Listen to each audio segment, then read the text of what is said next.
한국은 무모하다? 그런데 지금 우리 대한민국이 전 세계를 제대로 교육시키고 있습니다. 포탄이 떨어지는 사막 한가운데로 아무런 보증도 없이 뛰어드는 나라. 바로 대한민국인데요.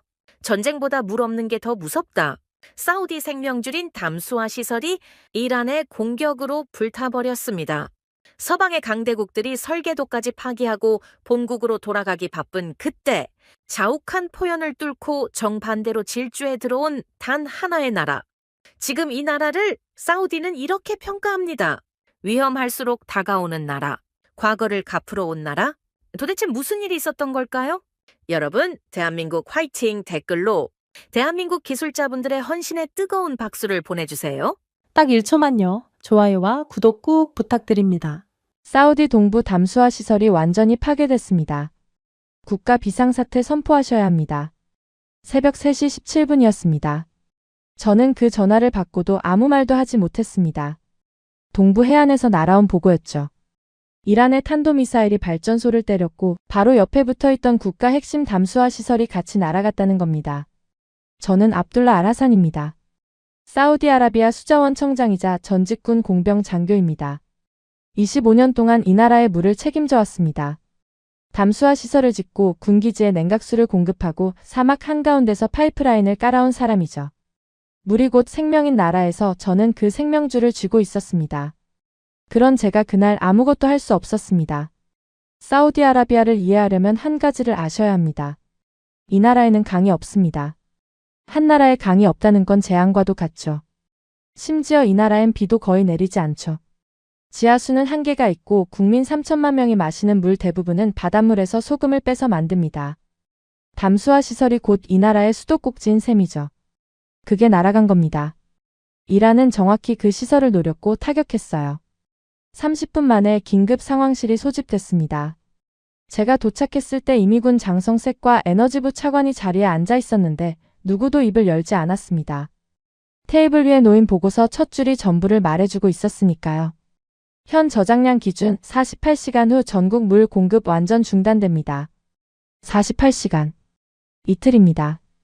이틀 뒤면 이 나라 3천만 명이 마실 물이 사라진다는 뜻이었습니다. 에너지부 차관이 먼저 입을 열었습니다.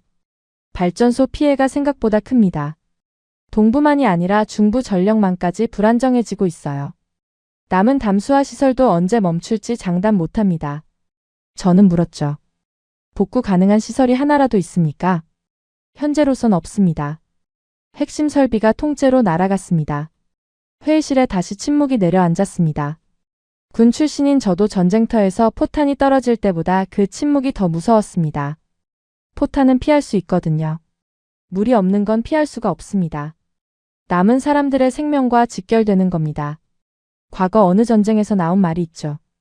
총보다 물이 없는 게 더 무섭다. 정부는 즉각 비상배급제를 선포했습니다. 전국 주요 거점에 물 배급소를 설치하고 남은 저장수를 나눠주겠다고 발표했죠. 저는 그 발표를 들으면서 이미 알고 있었습니다. 물량이 턱없이 부족하다는 걸요. 3천만 명한테 돌아갈 양이 아니었습니다. 배급소가 열리자마자 지옥이 시작됐습니다. 리야드 중심부 배급소 하나에 새벽부터 줄이 섰는데 해가 뜨기도 전에 줄이 도로를 넘어 골목까지 뻗어 있었습니다. 수만 명이었습니다. 평소에 질서를 지키던 시민들이 아니었죠. 눈빛이 달랐습니다. 공포에 질린 사람들이었습니다. 물이 떨어지기 시작하자 저 뒤쪽에서부터 거대한 파도처럼 밀려왔습니다. 아이를 아는 여자가 먼저 넘어졌고 그 위로 사람들이 쏟아졌습니다.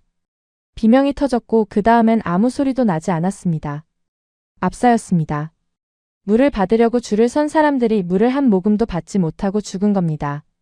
현장에서 올라온 보고를 받았을 때 저는 책상을 짚어야 했습니다. 25년간 군인으로 관료로 살면서 수많은 위기 상황을 겪었지만 이건 차원이 달랐습니다. 바로 군이 투입됐어요. 완전 무장한 병력이 전국 배급소에 배치됐죠. 그런데 군이 온다고 물이 생깁니까? 사람들은 더욱 공포에 질렸습니다.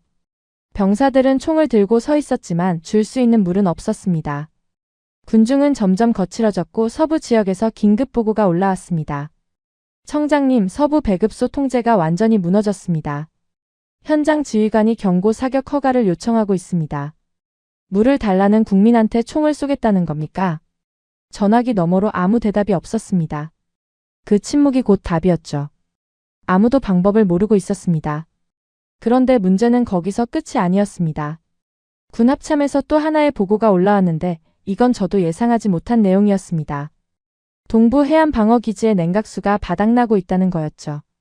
냉각수가 왜 중요한지 아시나요? 방산 레이더 시스템은 열을 엄청나게 뿜어냅니다. 냉각이 안 되면 과열돼서 멈추죠. 미사일 방어체계도 마찬가지고 전투기 이륙전 장비 점검에도 냉각수가 필수입니다.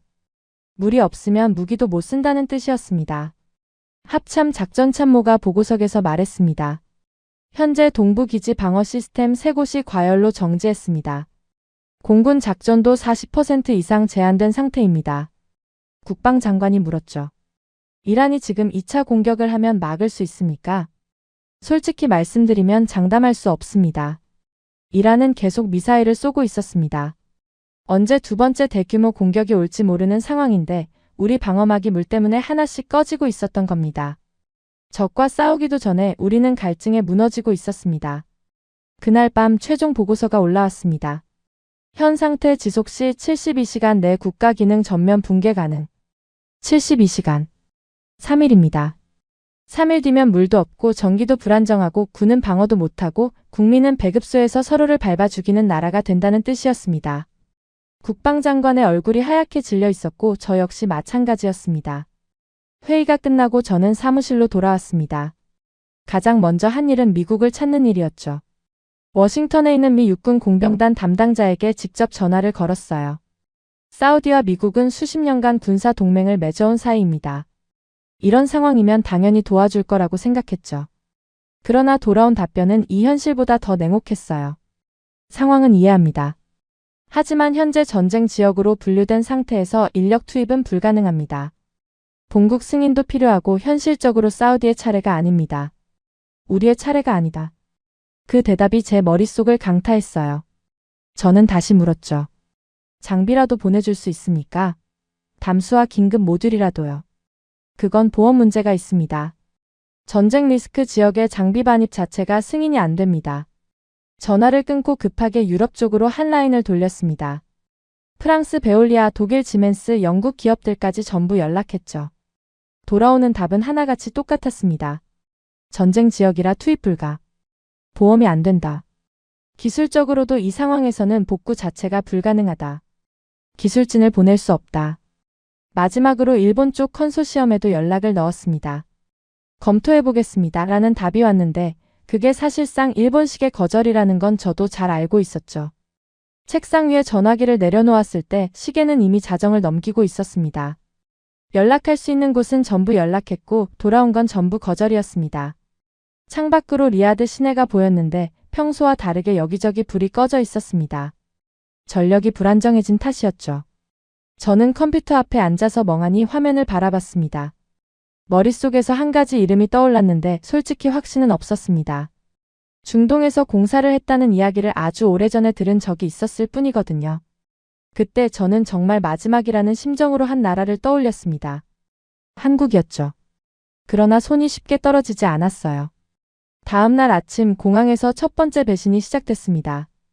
킹 칼리드 국제공항 전용 터미널에 평소에는 볼 수 없던 풍경이 펼쳐졌습니다. 양복을 입은 서방 엔지니어들이 캐리어를 끌고 출국장으로 몰려들고 있었죠.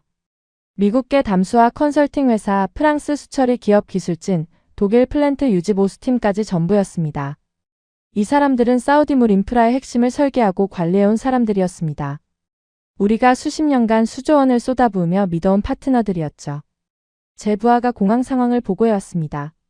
청장님, 베올리아 기술팀 전원이 오늘 오전편으로 파리행 탑승 예정입니다. 지멘스 쪽도 마찬가지고요. 본사 지시라고 합니까? 네. 전쟁 지역 체류 금지 명령이 본사에서 내려왔다고 합니다. 보험사에서도 전원 철수를 조건으로 걸었다더군요. 저는 전화기를 내려놓고 잠시 눈을 감았습니다. 예상하지 못한 건 아니었습니다. 어젯밤 전화로 이미 감을 잡고 있었으니까요. 하지만 그 시점이 너무 빨랐죠. 하루아침에 직접 떠나는 모습을 보고 나니 다른 감정이 올라왔습니다. 배신감이라고 해야 할지 자괴감이라고 해야 할지 모르겠습니다. 이 사람들이 사우디의 물 시스템의 설계도를 갖고 있었습니다. 배관 하나의 규격, 펌프 모터 하나의 세팅값까지 전부 서방 기업의 기술 자료에 들어 있었죠. 그 사람들이 떠나면 우리 손에 남는 건 껍데기뿐인 겁니다. 시설이 있어도 돌릴 줄 아는 사람이 없어지는 거니까요. 저는 직접 공항으로 갔습니다. 베올리아 현장 총괄 책임자인 피에르를 붙잡았죠. 이 사람과는 7년을 같이 일했습니다. 사막 한가운데서 파이프라인 공사할 때 같이 먼지를 뒤집어 쓴 사이였거든요. 피에르, 지금 가면 이 나라 사람들이 죽습니다. 48시간밖에 남지 않았어요. 피에르는 고개를 숙인 채 말했습니다. 알고 있습니다, 청장님. 하지만 본사 결정입니다.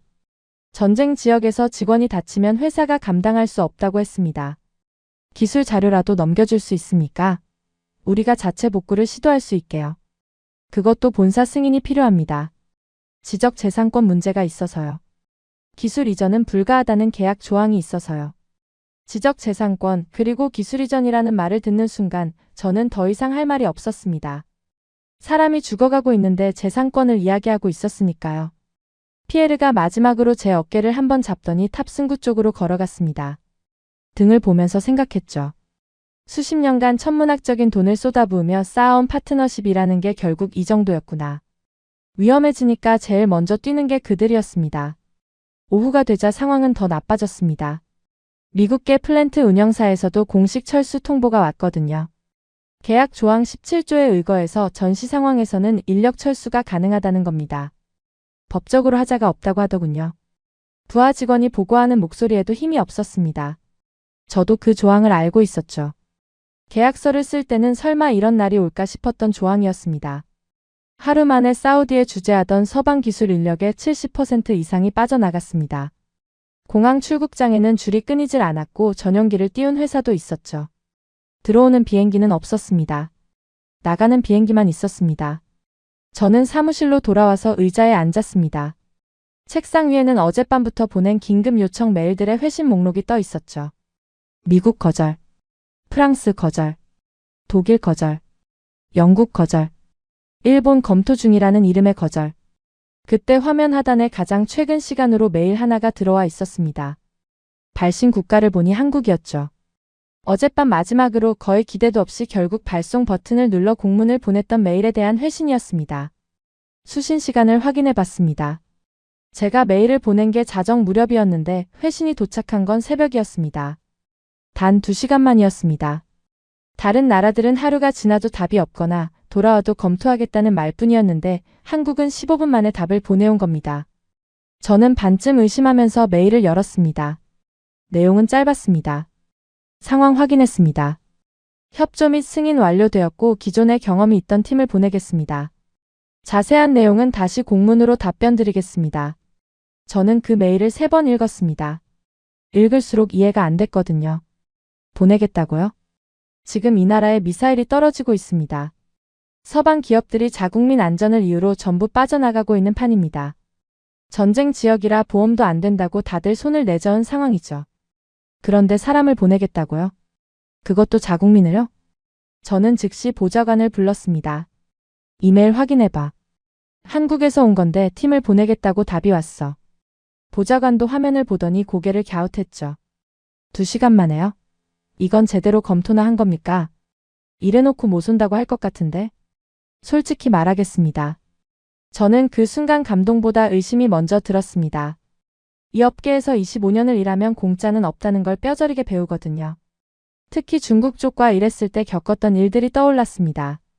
처음에는 파격적인 조건을 제시하면서 들어오죠.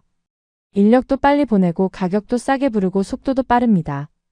그런데 일이 어느 정도 진행되면 본색이 나옵니다. 추가 비용을 요구하거나 기술을 빼가거나 결국 우리 인프라에 자기들 장비를 심어서 종속시키는 구조로 가는 겁니다.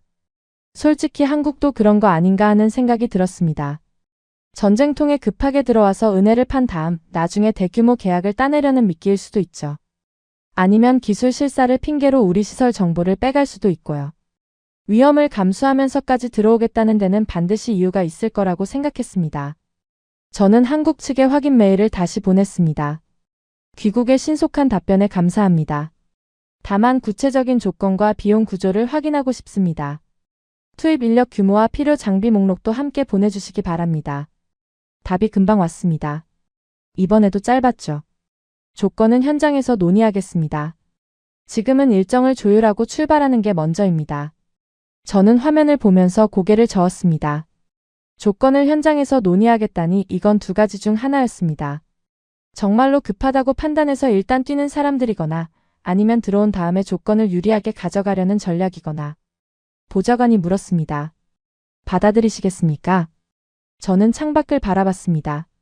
리야드 시내 곳곳에서 연기가 피어오르고 있었고 멀리서 사이렌 소리가 끊이질 않았죠. 배급소에서는 오늘도 사람들이 몰려들고 있을 거고 군 방어 시스템은 냉각수 부족으로 계속 꺼지고 있을 겁니다. 72시간이라는 시한폭탄은 이미 돌아가고 있었습니다.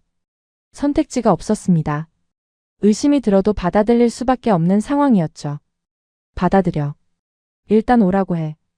대신 우리 쪽 보안팀을 붙여서 모든 행동을 감시할 거야. 저는 그렇게 지시했습니다. 환영이 아니라 감시의 대상으로 받아들인 겁니다.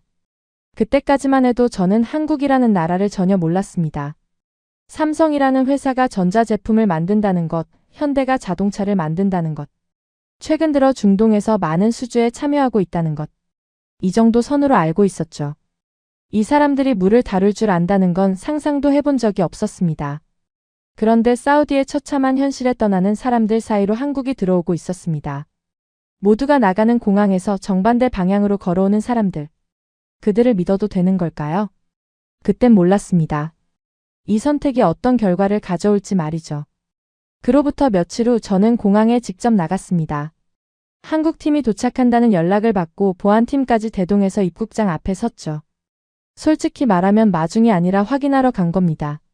대체 어떤 사람들이 오는 건지, 정말로 이 상황에 뛰어들 만한 인원과 장비를 갖추고 온 건지 직접 눈으로 보고 싶었습니다. 입국장 문이 열렸을 때 저는 순간 잘못 본 줄 알았습니다. 5명이었습니다. 고작 5명이 걸어 나온 겁니다. 캐리어도 크지 않았고 대형 장비를 실은 카트 같은 것도 보이지 않았습니다. 작은 가방 몇 개와 노트북 케이스 그리고 은색 카드 케이스 2개가 전부였죠. 제 옆에 서 있던 보좌관이 작은 목소리로 말했습니다. 저게 전부입니까? 저 인원. 한국팀 맞죠? 저도 같은 생각이었습니다. 서방 기업이 이런 규모의 프로젝트에 투입할 때는 보통 최소 10명 단위로 움직입니다. 전문 엔지니어, 프로젝트 매니저, 안전관리자, 통역, 보험 담당자까지 포함하면 100명이 넘는 경우도 있죠. 그런데 5명이라니. 이건 복구팀이 아니라 사전 답사팀 수준이었습니다. 한국팀 리더로 보이는 사람이 제 앞으로 걸어왔습니다. 나이는 50대 초반쯤으로 보였는데 첫인상이 묘했습니다. 양복이 아니라 작업복을 입고 있었거든요. 회색 작업복에 안전화를 신고 이름표가 가슴팍에 붙어 있었습니다. 공항 입국장에서 작업복을 입은 사람을 본 건 처음이었죠. 그 사람이 손을 내밀면서 말했습니다. 팀장 박정호입니다. 상황 브리핑을 바로 받고 싶습니다. 인사치레가 없었습니다. 고맙다는 말도 오래 걸렸다는 말도 이 나라에 대한 감상도 없었죠. 비행기에서 내리자마자 현장 이야기부터 꺼낸 겁니다. 저는 악수를 하면서 물었습니다. 5명이 전부입니까? 네, 일단 이 인원으로 시작합니다. 장비는요? 담수와 복구에 필요한 핵심 설비들은 어디에 있습니까? 박정호라는 사람이 대답했습니다. 장비는 현장에 있는 걸 쓸 겁니다. 먼저 뭐가 살아있는지 확인해야 하니까요. 저는 그 말을 듣고 속으로 한숨을 쉬었습니다. 현장에 있는 걸 쓰겠다고요. 그 현장이 미사일에 맞아서 날아간 상태라는 걸 이 사람들이 제대로 이해하고 있는 건지 의문이 들었습니다. 파괴된 시설에서 살릴 수 있는 장비가 있을 거라는 판단 자체가 비현실적으로 느껴졌죠. 바로 이곳에서 가차없이 떠난 서방 엔지니어들은 뭐라고 했습니까? 복구가 불가능하다고 했습니다. 새 설비를 들여와야 하는데 그 설비를 제작하고 운송하는 데만 최소 6개월이 걸린다고 했죠. 그런데 이 사람들은 빈손으로 와서 현장 장비를 쓰겠다고 합니다. 차에 타면서 저는 보좌관에게 소곤거렸습니다. 보안팀한테 전해. 이 사람들이 시설 내부에서 뭘 촬영하거나 기록하는지 전부 감시하라고. 네, 알겠습니다. 아직 의심을 거두지 못했습니다. 오히려 이 가벼운 행색이 의심을 더 키웠죠. 진짜 복구하러 온 거라면 이렇게 올 수가 없다고 생각했으니까요. 빈손으로 온다는 건 다른 목적이 있다는 뜻일 수도 있었습니다. 차량이 동부 해안 피해 현장으로 향하는 동안 박정호는 뒷좌석에서 노트북을 펴고 뭔가를 계속 확인하고 있었습니다. 저는 그 옆에 앉아서 기본적인 상황을 설명했죠. 미사일이 발전소와 담수화 시설을 동시에 타격했습니다. 전력 공급이 불안정하고 담수화 시설은 핵심 모듈이 완파된 상태입니다. 서방 기업들은 전부 복구 불가능이라는 의견이었어요. 박정호가 노트북에서 눈을 떼지 않은 채 물었습니다. 파괴된 시설의 원래 설계 도면은 있습니까? 서방 기업이 가지고 갔습니다. 지적재산권이라면서요. 그 말을 듣더니 박정호가 처음으로 고개를 들었습니다. 표정이 바뀌진 않았는데 눈빛이 잠깐 날카로워졌죠. 도면 없이 현장을 보면 됩니다. 설비 구조는 직접 확인하는 게 더 정확하니까요. 문제 없습니다. 자신감인지 무모함인지 판단이 서지 않았습니다. 도면도 없이 파괴된 시설을 보고 뭘 어떻게 하겠다는 건지 이해할 수 없었죠. 현장에 도착한 건 오후 2시쯤이었습니다. 차에서 내리는 순간 입에서 저절로 한숨이 나왔습니다. 제가 수십 년 동안 만들어 온 시설이 잔해 더미가 돼 있었으니까요. 콘크리트 구조물이 무너져 내렸고 배관은 뒤틀려서 하늘을 향해 솟아 있었습니다. 역삼투압 멤브레인 모듈이 있던 건물은 지붕이 완전히 내려앉은 상태였죠. 검은 그을음이 사방에 묻어 있었고 아직도 어디선가 연기 냄새가 났습니다. 서방 엔지니어들이 복구 불가능이라고 했던 이유를 눈으로 확인한 셈이었습니다. 누가 봐도 이건 끝난 시설이었죠. 그런데 한국팀의 반응이 이상했습니다. 절망하거나 당황하는 기색이 전혀 없었거든요. 박정호가 차에서 내리자마자 팀원 4명에게 뭔가를 빠르게 지시했습니다. 한국어였기 때문에 저는 알아듣지 못했지만 통역이 옆에서 설명해줬죠. 각자 구역을 나눠서 설비 상태를 확인하라고 합니다. 살아있는 장비가 있는지 전수 조사를 하겠다는 겁니다. 5명이 흩어졌습니다. 1명은 무너진 건물 옆으로 들어갔고 1명은 뒤틀린 배관 사이를 기어 들어갔습니다. 다른 1명은 전기 제어반 쪽으로 가서 패널을 열기 시작했고 나머지 2명은 지하 펌프실 방향으로 내려갔죠. 안전 장비라고는 헬멧과 장갑뿐이었습니다. 무너질 수도 있는 구조물 안으로 거침없이 들어가는 모습에 우리 쪽 보안팀이 오히려 당황했습니다.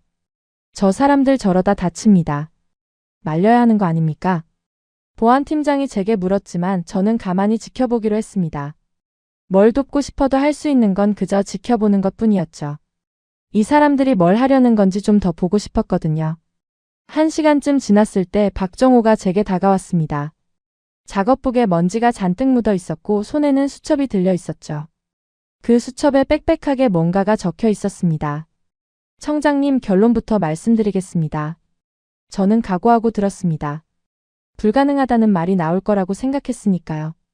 주 설비는 완파 상태가 맞습니다. 하지만 지하 펌프실에 있는 고압 펌프 세대가 살아 있습니다. 배관도 지하 구간은 80% 이상 손상이 없고요. 전기 제어반도 메인 패널은 나갔지만 서브 패널 2개가 작동 가능한 상태입니다. 저는 그 말이 바로 이해가 되지 않았습니다. 그게 무슨 뜻입니까? 살아있는 장비 몇 개로 뭘 할 수 있다는 겁니까?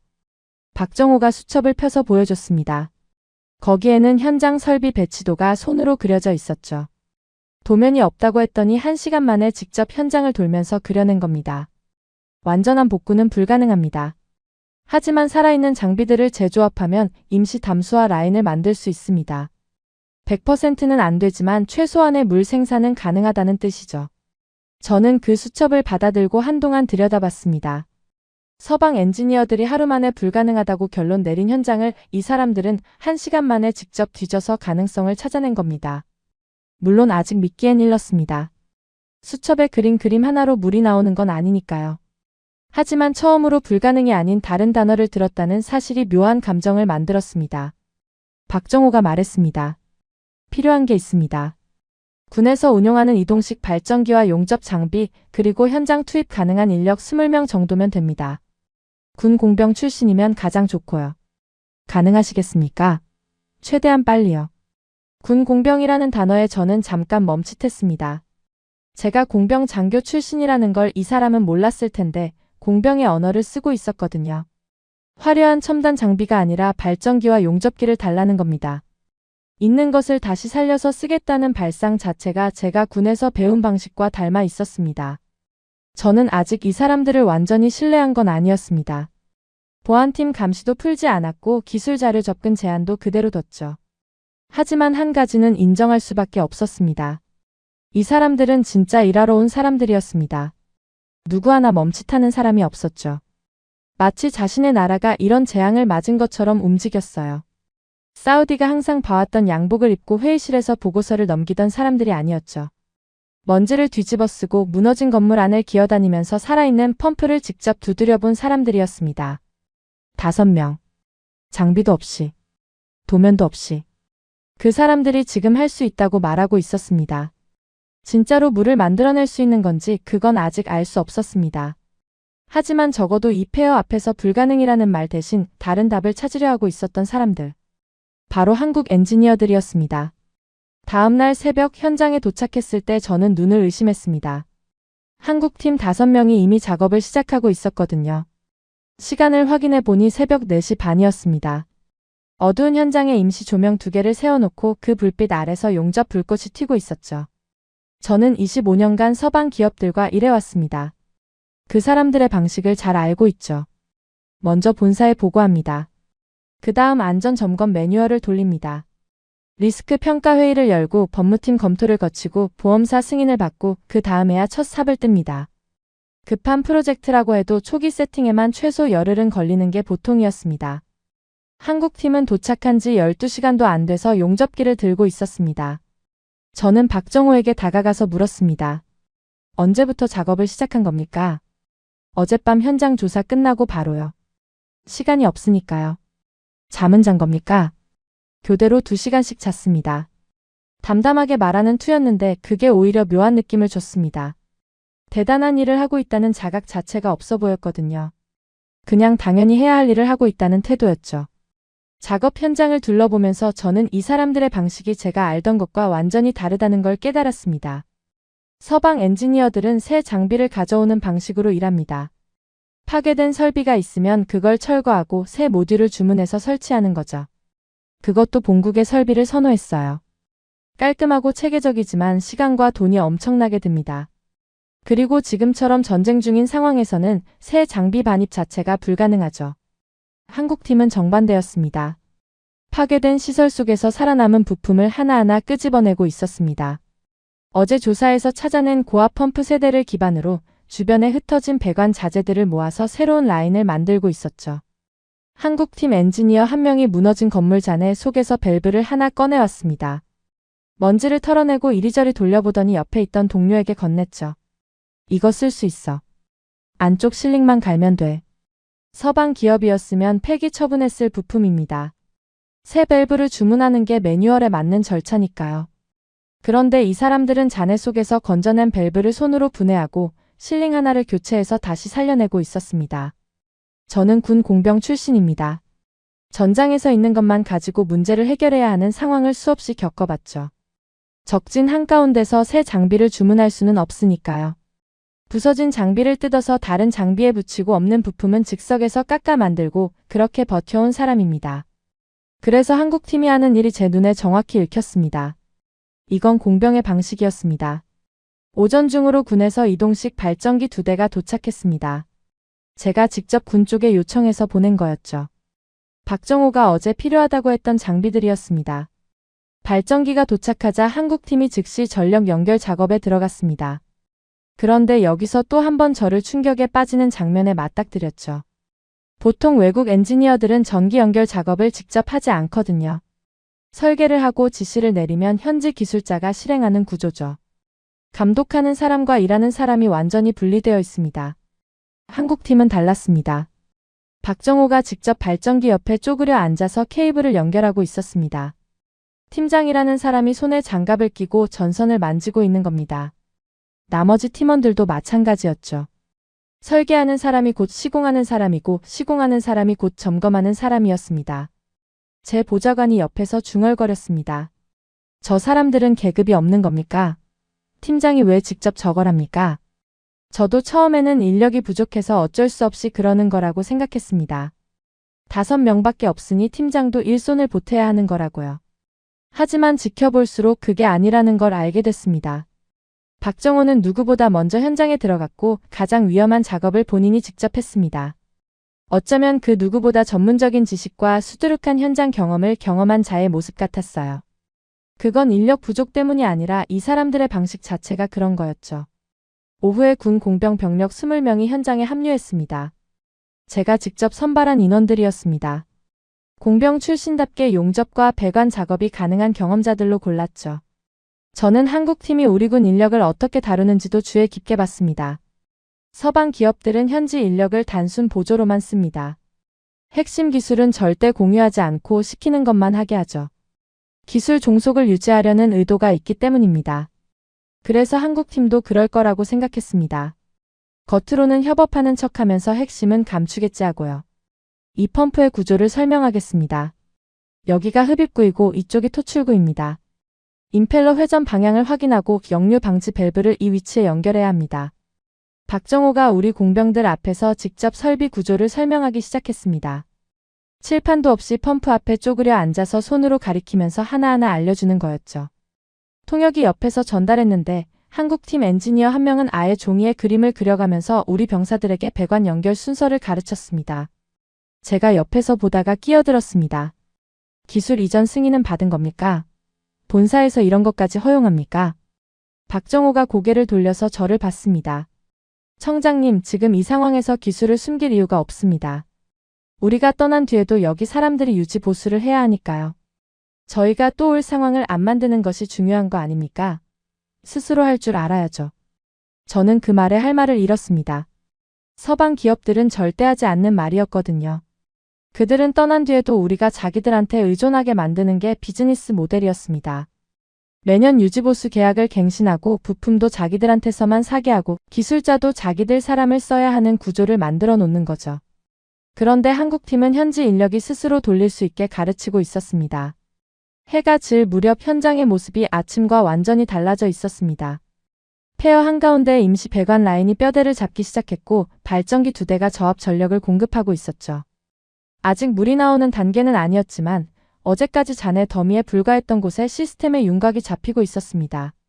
저는 현장 한쪽에 서서 그 풍경을 바라봤습니다. 서방 엔지니어 50명이 열을 걸려 시작할 일을 이 사람들은 5명이 하루 만에 시작한 겁니다. 새 장비 없이 도면 없이 잔해 속에서 살려낸 부품들로요. 보안팀장이 제게 다가와서 조용히 보고했습니다. 하루 종일 감시했는데 촬영이나 기록 반출 시도는 전혀 없었습니다. 오히려 우리 쪽 인력한테 기술을 가르치느라 바빴습니다. 저는 고개를 끄덕였지만 아무 말도 하지 않았습니다. 아직 의심을 완전히 거둔 건 아니었거든요. 하지만 인정해야 할 건 인정해야 했습니다. 이 사람들의 방식은 제가 경험한 어떤 것과도 달랐습니다. 회의실에서 보고서를 넘기는 사람들이 아니었고 감독만 하고 지시만 내리는 사람들도 아니었습니다. 직접 기어들어가고 직접 용접하고 직접 가르쳤습니다. 화려하지 않았지만 빈틈이 없었고 적었지만 느리지 않았습니다. 저녁에 사무실로 돌아가면서 저는 처음으로 생각했습니다. 어쩌면 이 사람들은 진짜일 수도 있겠다고요. 사흘째 되던 날이었습니다. 임시 담수화 라인의 뼈대가 거의 완성되어 가고 있었죠. 박정호 팀이 잔해 속에서 건져낸 펌프와 배관을 재조합해서 만든 시스템이었습니다. 모든 연결이 끝나고 발전기에서 전력만 안정적으로 들어오면 시험 가동이 가능한 단계까지 왔었습니다. 그때였습니다. 오후 1시 47분 현장의 조명이 한꺼번에 나갔습니다. 발전기 소리가 멈췄고 용접기 불꽃이 사라졌습니다. 순간적으로 현장 전체가 정적에 빠졌죠. 저는 무전기를 잡았습니다. 상황 보고해. 발전기 문제인가? 아닙니다, 청장님. 발전기는 정상입니다. 중부 전력망이 완전히 나갔습니다. 중부 전력망이 끊겼다는 건 단순한 정전이 아니었습니다. 이란에 2차 공격이 있었던 겁니다. 내륙 쪽 변전소 2곳이 추가 타격을 받았고 이미 불안정하던 전력 체계가 완전히 무너진 거였죠. 이동식 발전기 2대는 현장 조명과 기본 공구를 돌리는 데 쓰고 있었는데 임시 담수화 라인을 가동하려면 그것보다 훨씬 큰 전력이 필요했습니다. 중부 전력망에서 끌어올 계획이었는데 그 줄 자체가 끊어진 겁니다.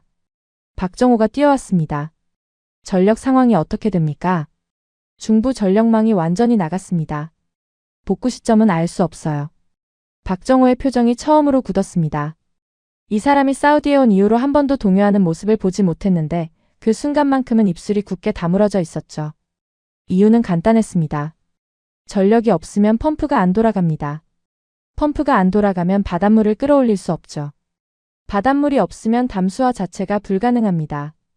사흘간 밤낮 없이 만들어 온 임시 라인이 전력 하나 때문에 무용지물이 될 판이었습니다.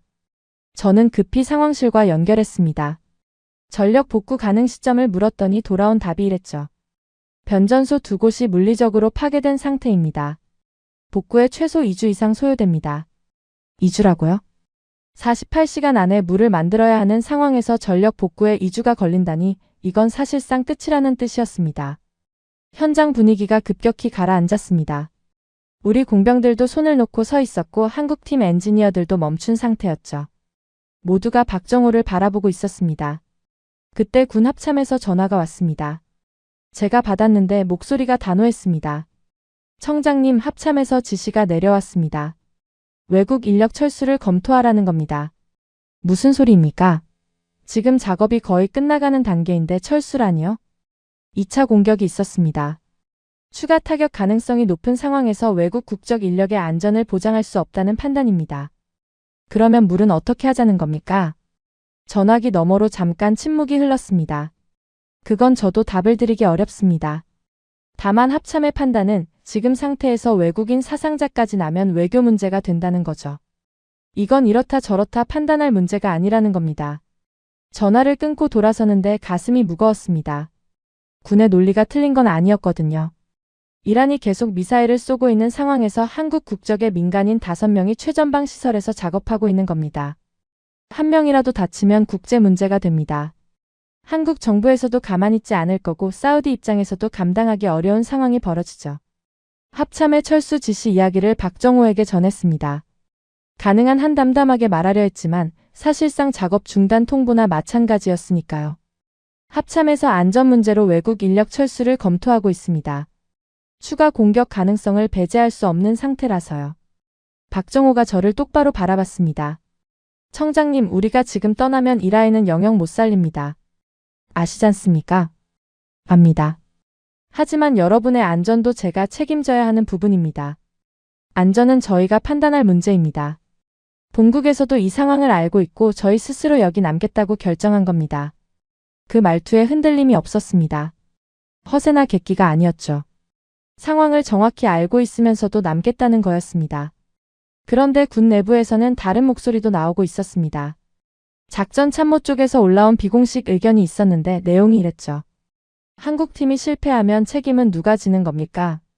외국 민간인을 전쟁터에 남겨둔 채 실패까지 하면 그건 전적으로 수자원청의 판단 착오가 됩니다. 틀린 말이 아니었습니다. 저도 그 생각을 안 한 게 아니거든요. 이 사람들이 성공하면 저는 영웅이 되겠지만 실패하면 책임은 고스란히 제 몫이었습니다. 더구나 작업 중에 한국인이 다치기라도 하면 제 경력이 끝나는 정도가 아니라 국가 간 외교위기가 터질 수도 있는 거였죠. 솔직히 그 순간 철수시키는 게 맞는 것 아닌가 하는 생각이 스쳤습니다. 어차피 전력도 끊겼고 성공 가능성도 불투명하고 위험은 점점 커지고 있으니까요. 서방 기업들처럼 손 털고 나가면 최소한 사고는 안 나죠. 그때 박정호가 다시 입을 열었습니다. 청장님, 한 가지만 물어봐도 됩니까? 말씀하세요. 지금 배급소 상황은 어떻습니까? 저는 잠깐 말을 멈췄습니다. 오늘 오전 보고를 떠올렸죠. 저장수가 바닥을 드러내면서 전국 배급소 절반 이상이 문을 닫았다는 보고였습니다. 문을 닫지 못한 곳에서는 군과 시민 사이의 충돌이 계속되고 있었고요. 솔직히 좋지 않습니다. 그러면 여기서 실패하면 이 나라의 일반 국민들은 사실상 끝이라는 뜻 아닙니까? 최소한의 것도 마무리 짓고 저희를 내보내시죠. 한국 엔지니어들의 자발적인 결정이라고 다시 한번 보고해 주십시오. 저는 아무 말도 못했습니다. 그 말이 맞았거든요. 이건 기술 문제가 아니라 생존 문제였습니다. 성공이든 실패든 시도조차 안 하면 결과는 하나밖에 없었죠. 저는 합참에 직접 전화를 걸었습니다. 한국팀 철수권은 제가 책임지겠습니다. 작업을 계속하게 해주십시오. 전화기 너머에서 한참 동안 아무 말이 없었습니다. 청장님이 전적으로 책임지신다는 말씀입니까? 그렇습니다. 전화를 끊고 현장으로 돌아오니 해가 지고 있었습니다. 서쪽 하늘이 붉게 물들어 있었는데 그 붉은 빛 아래로 파괴된 시설의 골격이 실루엣처럼 보였습니다. 박정호가 팀원들을 모아놓고 뭔가를 이야기하고 있었습니다. 통역이 제게 전해준 내용은 이랬죠. 전력이 끊겼으니 방법을 바꿔야 한다. 발전기 출력을 끌어올릴 수 있는 방법을 찾아라. 안 되면 다른 전력원을 찾아야 한다. 오늘 밤 안으로 답을 내자. 5명이 다시 흩어졌습니다. 조명도 절반으로 줄인 어두운 현장에서 이 사람들은 다시 움직이기 시작했습니다. 저는 그 모습을 바라보면서 묘한 감정에 휩싸였습니다. 두려움이었습니다. 한국팀이 다칠까봐 두려운 게 아니었죠. 이 사람들마저 실패하면 정말로 끝이라는 두려움이었습니다. 그리고 궁금증이 남았어요. 이들은 어떠한 시대를 겪었기에 이렇게 대담하고 담대한 결정을 내릴 수 있는가? 타국의 재난 앞에도 이 정도의 결정을 내릴 수 있는 사람들이 있는 나라. 서방이 떠났을 때 사우디는 분노가 있었습니다. 배신감도 있었죠. 하지만 한국팀이 포기하면 그때는 분노조차 남지 않을 겁니다. 이 사람들이 끝이라고 하면 진짜 그냥 끝일 것 같았으니까요. 밤이 깊어지고 있었습니다. 멀리서 간헐적으로 폭발음이 들려왔는데 이란의 산발적 공격이 계속되고 있다는 뜻이었죠. 그 와중에 현장에서는 용접 불꽃이 다시 튀기 시작했습니다. 전쟁은 아직 끝나지 않았습니다. 물도 아직 나오지 않았습니다. 하지만 이 5명은 멈추지 않았습니다. 그날 밤 저는 잠이 오지 않았습니다. 현장에서 돌아온 뒤에도 한 가지 질문이 머릿속을 떠나지 않았거든요. 왜 한국은 사우디로 왔는가? 서방 기업들은 이해가 됐습니다. 돈을 벌러온 사람들이니까 위험해지면 떠나는 게 당연하죠. 비즈니스 논리로 움직이는 사람들한테 전쟁터에 남으라고 할 수는 없는 겁니다. 하지만 한국은 설명이 안 됐습니다. 전쟁 중인 나라에 민간인 5명을 보내면서 조건도 묻지 않고 돈 이야기도 꺼내지 않고 그냥 온 겁니다. 도대체 무엇이 이 사람들을 이렇게 만든 건지 저는 진심으로 궁금했습니다. 다음 날 아침 현장에 일찍 도착했더니 박정호가 발전기 옆에 앉아 있었습니다. 작업 시작 전이었는데 손에 종이컵을 들고 멍하니 사막 쪽을 바라보고 있더군요. 가까이 가니 커피 냄새가 났습니다. 저도 옆에 앉았죠. 박 팀장 하나만 물어봐도 되겠습니까? 네, 말씀하세요. 정말로 왜 왔습니까? 박정호가 고개를 돌려서 저를 봤습니다. 물이 필요하다고 하셔서요. 그건 이유가 아니죠. 미국도 물이 필요한 건 알았습니다. 유럽도 알았고요. 하지만 아무도 오지 않았습니다. 왜 한국만 온 겁니까? 박정호가 종이컵을 내려놓고 잠시 생각하더니 입을 열었습니다. 청장님, 혹시 1970년대에 이 사막에 한국 사람들이 와서 일했던 거 아십니까? 저는 고개를 저었습니다. 들어본 적이 없었거든요. 1970년대 중반부터 80년대까지 한국 노동자들이 중동 건설 현장에 대규모로 왔었습니다. 사우디아라비아에도 수만 명이 들어왔죠. 수만 명이라는 말에 저는 의아했습니다. 이 사막에 한국 사람 수만 명이 와 있었다니 25년간 이 분야에서 일하면서 한 번도 들어보지 못한 이야기였으니까요. 그때 한국이 어떤 상황이었는지 아십니까? 전쟁이 끝난 지 20년밖에 안 된 나라였습니다. 전 국토가 폐허였고 가진 게 아무것도 없었죠. 기술도 없고 자본도 없고 자원도 없었습니다. 있는 거라고는 사람뿐이었어요. 믿을 건 사람밖에 없던 나라였던 거죠. 박정호가 사막을 바라보면서 계속 말했습니다. 그 사람들이 여기 왔습니다. 섭씨 50도가 넘는 사막에서 도로를 깔고 건물을 올리고 항만을 만들었죠. 하루에 16시간씩 쉬는 날 없이 일했습니다. 돈을 벌어서 고국에 보내야 했으니까요. 가족을 먹여 살려야 했고 나라를 세워야 했습니다. 저는 조용히 듣고 있었습니다. 이 이야기가 지금 이 상황과 무슨 관계가 있는 건지 아직 연결이 안 됐거든요. 그때 가장 힘들었던 게 뭔지 아십니까? 뭐였습니까? 물이었습니다. 그 단어가 나왔을 때 저는 등줄기에 뭔가가 서늘하게 지나가는 걸 느꼈습니다. 사막 한가운데서 물이 귀했습니다. 배급이 있었지만 충분하지 않았죠. 한국 노동자들은 물 한 잔을 아껴가며 일했습니다. 샤워 대신 수건으로 몸을 닦았고 목이 말라도 작업이 끝날 때까지 참았습니다. 그러다 쓰러지는 사람도 있었죠. 박정호가 잠깐 말을 멈추더니 종이컵을 다시 들었습니다. 한 모금 마시고 나서 말했죠. 저희 아버지가 그중 한 명이었습니다. 저는 그 말에 머리를 돌렸습니다. 박정호의 눈이 사막 어딘가를 향해 있었는데 지금 이 현장을 보고 있는 게 아니라 수십 년 전에 어떤 장면을 보고 있는 것 같았습니다. 아버지가 사우디에서 6년을 일했습니다. 그때 번 돈으로 저를 학교에 보냈고 그 돈이 우리 가족이 다시 일어나는 출발점이 됐죠.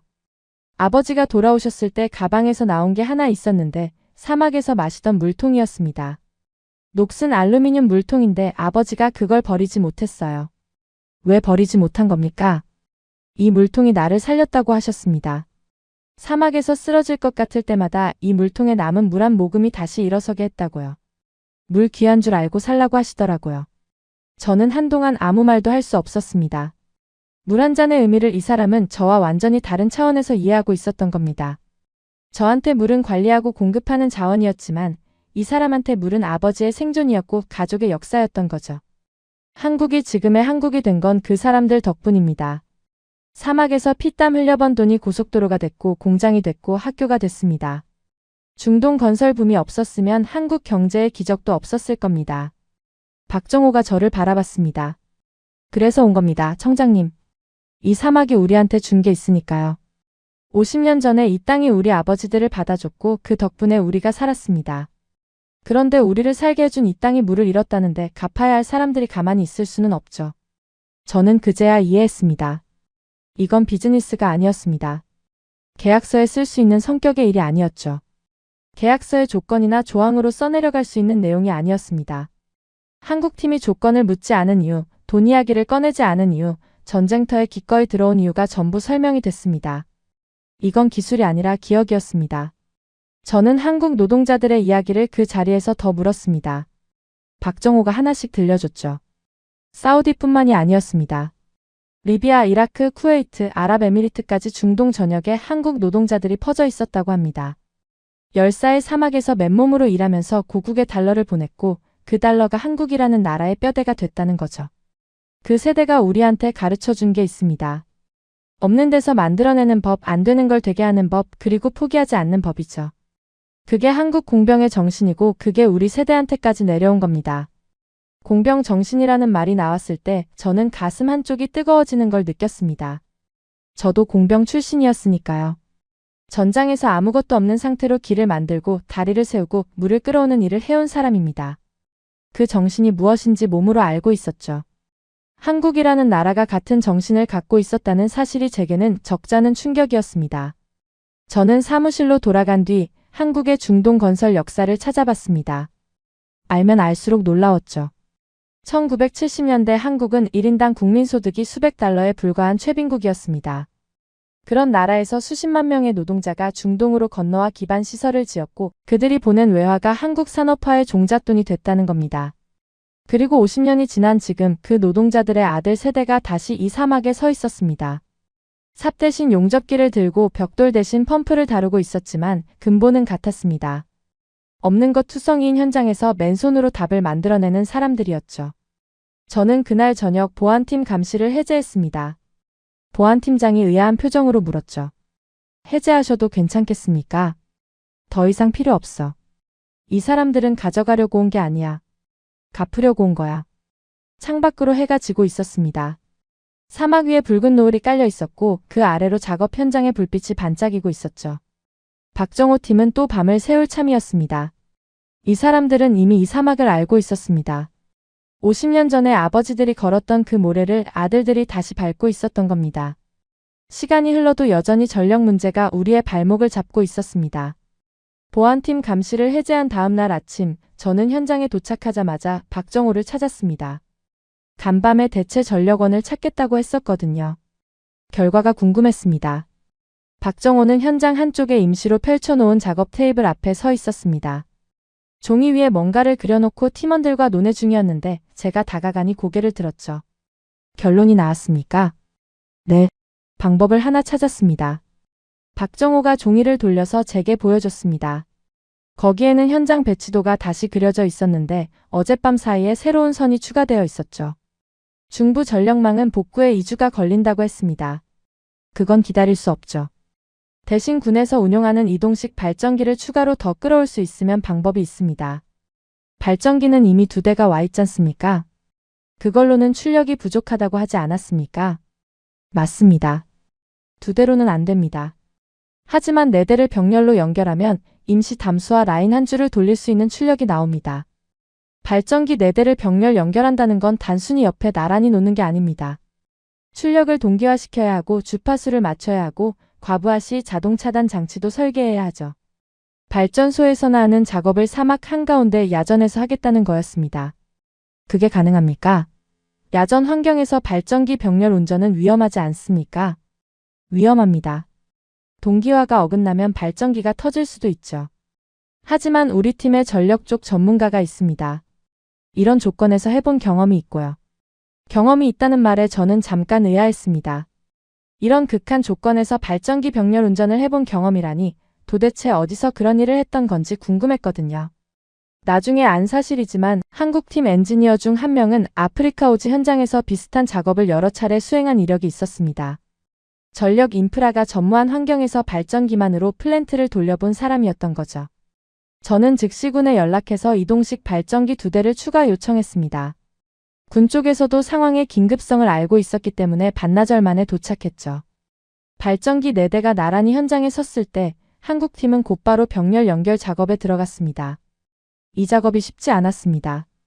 전력 담당 엔지니어가 발전기 제어판을 하나하나 열어서 출력 세팅을 맞추는데 손이 쉴 틈이 없었죠. 박정호는 그 옆에서 멀티미터를 들고 전압과 주파수를 실시간으로 확인하고 있었습니다. 나머지 팀원 셋은 임시 담수화 라인 쪽에서 최종 배관 연결 작업을 마무리하고 있었고요. 동시에 2가지 작업이 진행된 겁니다. 전력 확보와 라인 완성을 병렬로 돌린 거죠. 5명이 할 수 있는 일의 한계를 이 사람들은 시간을 겹쳐 쓰는 방식으로 돌파하고 있었습니다. 오후가 되자 발전기 병렬 연결이 끝났습니다. 전력 담당 엔지니어가 최종 점검을 마치고 박정호에게 보고했죠. 출력 동기화 완료했습니다. 안정적으로 잡히고 있고 과부하 차단기도 세팅했습니다. 얼마나 버틸 수 있습니까? 연료만 공급되면 연속 가동 가능합니다. 다만 하루에 한 번은 냉각 점검을 해야 합니다. 박정호가 고개를 끄덕이더니 제게 돌아왔습니다. 전력은 확보됐습니다. 이제 라인 쪽 최종 점검만 끝나면 시험 가동에 들어갈 수 있습니다. 그런데 여기서 또 문제가 생겼습니다. 임시 라인의 마지막 구간, 역삼 투합 멤브레인 통과 직전의 고압 구간에서 배관 연결부가 맞지 않았던 겁니다. 원래 시설에 있던 배관과 잔해에서 수거한 배관의 규격이 미세하게 달랐죠. 서방 기업이었으면 맞는 규격의 연결관을 주문했을 겁니다. 그 부품이 도착할 때까지 2주든 3주든 기다렸겠죠. 한국팀 엔지니어 한 명이 그 배관을 한참 들여다보더니 말했습니다. 깎으면 됩니다. 깎는다고요? 규격이 2mm 차이 납니다. 연결부 안쪽을 선반으로 깎아서 맞추면 됩니다. 선반이 없으면 그라인더로도 가능하고요. 옆에 있던 우리 공병 한 명이 끼어들었습니다. 그라인더로 고압 배관 연결부를 깎는다고요? 정밀도가 나옵니까? 한국팀 엔지니어가 대답했죠. 나옵니다. 예전에 해봤으니까요. 저는 그 대화를 들으면서 기가 막혔습니다. 그라인더로 고압 배관 연결부를 수작업으로 깎아 맞추겠다니 정상적인 플랜트 운영 매뉴얼에는 절대 없는 방법이었거든요. 하지만 이 상황에서 정상적인 매뉴얼을 따를 여유는 없었습니다. 한국팀 엔지니어가 그라인더를 들고 배관 앞에 쪼그려 앉았습니다. 불꽃이 튀기 시작했고 금속 가루가 날렸죠. 10분쯤 지났을 때 그 사람이 배관을 들어올려 연결부에 끼워봤습니다. 한 번에 들어갔습니다. 우리 공병이 놀란 표정으로 물었죠. 어떻게 한 번에 맞춘 겁니까? 감입니다. 이런 걸 센스라고 하죠. 그 말에 현장에 있던 사람들이 웃음을 터뜨렸습니다. 전쟁 중에 폐허 위에서 사흘째 제대로 잠을 못 자면서 일하고 있는 사람들이 웃은 겁니다. 그 웃음이 이상하게 현장의 공기를 바꿨습니다. 날이 저물 무렵 모든 준비가 끝났습니다. 발전기 4대가 저음으로 웅웅거리고 있었고 임시 배관 라인이 잔해 사이를 관통하며 연결되어 있었죠. 지하 펌프실에 고압 펌프 3대가 대기 상태에 들어갔고 바닷물 흡입구 쪽 밸브만 열면 시험 가동이 시작되는 단계였습니다. 박정호가 팀원 전체를 모았습니다. 우리 공병 20명도 함께였죠. 총 25명이 임시 라인 주변에 모여 섰을 때 박정호가 입을 열었습니다. 지금부터 시험 가동에 들어갑니다. 펌프 가동 후 배관의 압력이 올라가는데 연결부에서 누수가 생기면 즉시 해당 구간을 잠가야 합니다. 각자 맡은 구간에서 눈을 떼지 마십시오. 우리 공병들에게도 한국팀이 직접 구간을 배정했습니다. 이 사람들이 사흘간 우리 공병들에게 설비 구조를 가르친 이유가 이 순간을 위해서였던 겁니다. 25명이 라인 전체에 흩어져서 각자의 위치를 잡았죠. 박정호가 저를 봤습니다. 청장님 시작하겠습니다. 저는 고개를 끄덕였습니다. 25년간 수자원을 다뤄왔지만 그 어떤 시설 가동 순간보다 긴장되는 순간이었습니다. 펌프 스위치가 올라갔습니다. 저음의 진동이 발밑에서 올라왔고 배관 속으로 바닷물이 빨려 들어가는 소리가 들렸습니다. 압력 게이지 바늘이 천천히 올라가기 시작했죠. 모두가 숨을 죽이고 배관을 바라보고 있었습니다. 연결부마다 사람이 한 명씩 붙어서 누수 여부를 확인하고 있었고 저도 그 사이에 서서 배관에 손을 대고 진동을 느끼고 있었습니다. 압력이 목표치에 도달했습니다. 역삼투압 멤브레인을 통과한 물이 배출구 쪽으로 밀려가는 소리가 났죠. 모두의 시선이 배출구 끝으로 향했습니다. 관 끝에서 물이 나왔습니다. 처음에는 찔끔거리더니 곧 일정한 흐름이 만들어졌습니다. 탁한 물이 아니었습니다. 맑은 물이었습니다. 아무도 말을 하지 않았습니다. 한국팀도 우리 공병들도 저도 그냥 서서 흘러나오는 물을 바라봤습니다. 폐허 위에서 잔해로 만든 라인에서 그라인더로 깎은 배관을 통해서 물이 나오고 있었습니다. 박정호가 배출구 아래에 손을 넣었습니다. 손바닥에 물이 고이자 한 모금 마셨죠. 그리고 고개를 끄덕였습니다. 됐습니다. 그 한마디에 현장이 터졌습니다. 우리 공병들이 함성을 질렀고 한국팀 엔지니어들은 서로 등을 두드렸습니다. 저는 아무 소리도 내지 못했습니다. 목이 메었거든요. 하지만 이건 아직 시험 가동이었습니다. 이 임시 라인 하나로 3천만 명을 살릴 수는 없었죠. 안정적인 본 가동까지 가려면 아직 갈 길이 남아 있었습니다. 그래도 한 가지는 확실해졌습니다.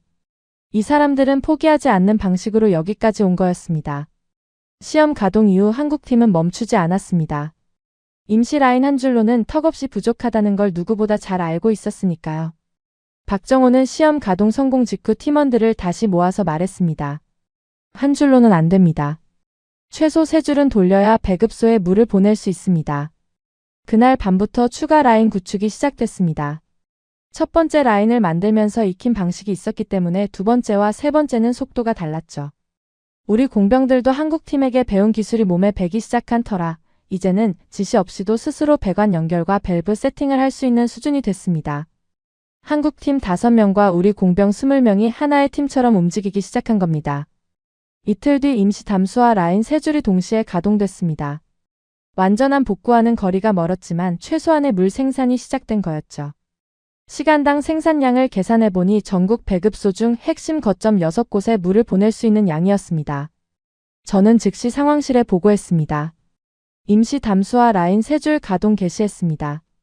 핵심 배급소 6곳에 물 공급이 가능합니다. 전화기 너머에서 잠깐 침묵이 흘렀습니다. 그리고 상황실 책임자의 목소리가 떨리면서 돌아왔죠. 지금 진짜 물이 나오고 있다는 겁니까? 네. 직접 확인했습니다. 그 순간 전화기 너머에서 누군가 탄성을 지르는 소리가 들렸습니다. 상황실에 있던 사람들이었겠죠.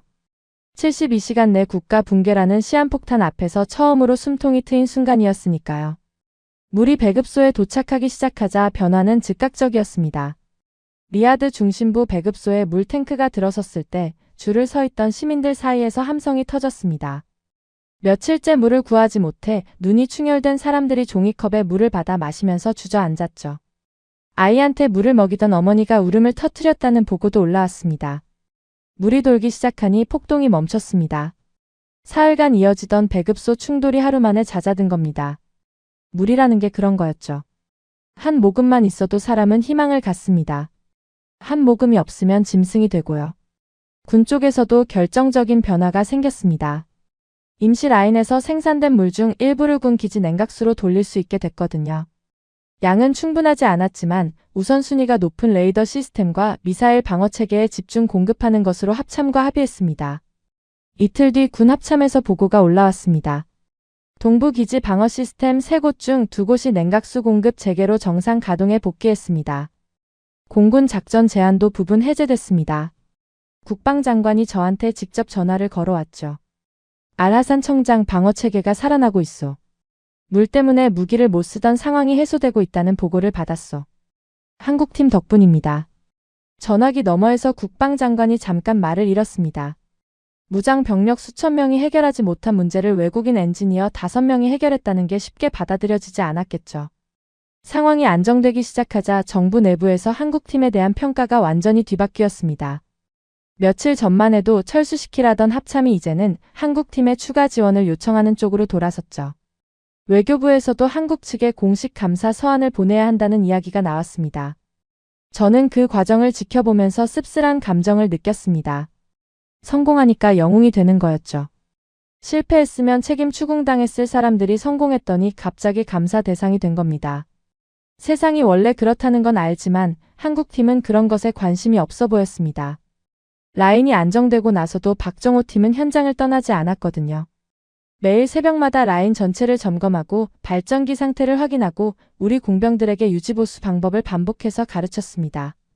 저는 어느 날 저녁 현장에서 박정호와 나란히 서서 가동 중인 라인을 바라보고 있었습니다. 배관 사이로 물 흐르는 소리가 일정하게 들렸죠. 그 소리가 이렇게 안심되는 소리인 줄은 처음 알았습니다. 박 팀장, 이 라인이 완전 복구 전까지 버틸 수 있겠습니까? 연료 공급이 끊기지 않고 주간 점검만 제대로 하면 버팁니다. 완전 복구 때까지 충분히 갈 수 있어요. 당신들이 떠난 뒤에도요. 그래서 매일 가르치고 있는 겁니다. 우리가 없어도 여기 사람들이 돌릴 수 있게요. 저는 고개를 끄덕이면서 한 가지를 생각했습니다. 이 사람들은 처음부터 떠날 준비를 하면서 일하고 있었다는 걸요. 자기들이 영원히 여기 있을 수 없다는 걸 알고 있었고, 그래서 첫날부터 기술을 공유하고 구조를 가르치고 우리 인력이 독립적으로 운영할 수 있는 체계를 만들어 놓은 겁니다. 서방 기업이었으면 절대 하지 않았을 일이죠. 그들은 우리가 계속 자기들한테 의존하게 만드는 게 목적이었으니까요. 일주일 뒤 정부 공식 발표가 나왔습니다. 비상 배급제를 단계적으로 해제한다는 내용이었죠. 임시 담수화 라인을 통한 물 공급이 안정 궤도에 올라서 핵심 지역부터 순차적으로 정상화하겠다는 발표였습니다. 텔레비전 뉴스에 배급소에서 물을 받아가는 시민들의 모습이 나왔는데 며칠 전 압사가 벌어졌던 바로 그 장소였습니다. 같은 장소에서 사람이 죽었고 같은 장소에서 사람이 다시 물을 받아갔습니다. 군 상황도 정상화되어 갔습니다. 방어 시스템이 순차적으로 복귀하면서 이란의 추가 공격에 대한 대응 태세가 갖춰졌고 공군 작전 제한도 전면 해제됐죠. 물 하나가 돌아오니 나라 전체가 다시 돌아가기 시작한 겁니다. 한국팀이 철수하기 전날 저는 박정호를 따로 불렀습니다. 사무실이 아니라 현장에서 만나자고 했죠. 제가 25년간 일해온 그 현장에서 마지막 인사를 하고 싶었으니까요. 박정호가 왔을 때 저는 준비해둔 것을 건넸습니다. 알루미늄 물통 하나였습니다. 사우디군 공병대에서 쓰는 군용 물통이었죠. 이게 뭡니까? 당신 아버지가 이 사막에서 물통 하나를 가지고 돌아갔다고 했죠. 이건 제가 드리는 물통입니다. 박정호가 물통을 받아들고 한동안 아무 말 없이 바라봤습니다. 아버지 물통은 사막에서 버티게 해준 물통이었고 이건 사막을 살린 사람한테 주는 물통입니다. 박정호의 눈이 붉어졌습니다. 이 사람이 사우디에 온 이후로 처음 보는 표정이었죠. 용접 불꽃 앞에서도 전력이 끊겼을 때도 철수 압박을 받았을 때도 흔들리지 않던 사람이었는데 물통 하나에 무너진 겁니다. 저는 그때 깨달았습니다. 이 사람들에게 이 일은 프로젝트가 아니었다는 걸요. 아버지 세대가 이 사막에서 받은 것을 돌려주러 온 거였고 그 빚을 갚고 나서야 비로소 감정이 터진 겁니다. 한국팀이 떠난 뒤 저는 보고서를 작성해야 했습니다. 정부에 제출할 공식 복구 경과 보고서였죠. 펜을 들고 첫 줄을 쓰는데 어떤 단어로 시작해야 할지 한참을 고민했습니다. 결국 이렇게 썼습니다. 대한민국. 25년간 수많은 보고서를 썼지만 한 나라의 이름을 이렇게 적어본 건 처음이었습니다. 미국도 프랑스도 독일도 해내지 못한 일을 한국이 해냈습니다. 돈이 아니라 기억으로, 계약이 아니라 의리로, 안전이 아니라 책임감으로 이 사막에 들어와서 물을 만들어낸 겁니다. 저는 이제 한국이라는 나라를 압니다. 위험할수록 들어오는 나라. 떠날 때 기술을 남기고 가는 나라. 50년 전의 은혜를 잊지 않는 나라. 그리고 그들은 과거를 갚으러 왔습니다. 지금까지 우인스의 수진이었습니다. 오늘도 끝까지 함께 해주셔서 정말 감사합니다. 수진이랑 우인스 다음에도 함께해요. 오늘도 행복한 하루 되세요. 사랑합니다. 우인스 우리들의 이야기 작은 꿈도 커지는 이 순간 웃으며 함께 나가요 모두의 마음이 크게 울려요. 당신만의 감동 이야기가 늘 당신 곁에서 따뜻한 순간으로 남길 바랍니다. 다음에도 따뜻한 이야기로 다시 찾아올게요.